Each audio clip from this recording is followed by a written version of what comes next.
Friends, welcome to Telugu web plus. బాహుబలిలో శివగామి పాత్రలో జీవించిన రమ్యకృష్ణను ఆ సినిమాలో ఓ సీన్ బాగా ఏడిపించిందట.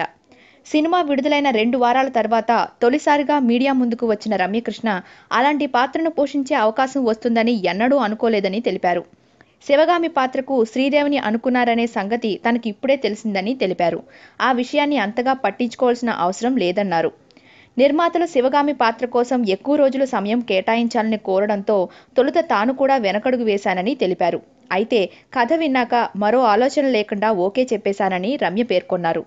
బాహుబలి 2 ప్రపంచవ్యాప్తంగా పొందుతున్న ఆదరణ చూస్తుంటే చాలా సంతోషం కలుగుతుందని తెలిపారు. ఈ సినిమాలో అమరేంద్ర బాహుబలిని చంపిన తర్వాత కట్టప్ప వచ్చి నెత్తుడితో తడిచిన చేతులను చూపించే సన్నివేశం చూసి తనకు కళ్లల్లో నీళ్లు తిరిగాయని రమ్యకృష్ణ తెలిపారు.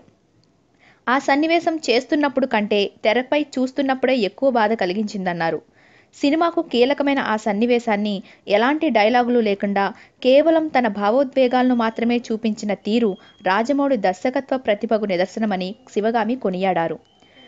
మా వీడియో మీకు నచ్చినట్లయితే లైక్, కామెంట్, షేర్ మరియు మా ఛానల్ను సబ్స్క్రైబ్ చేయండి. Bye friends, see you again.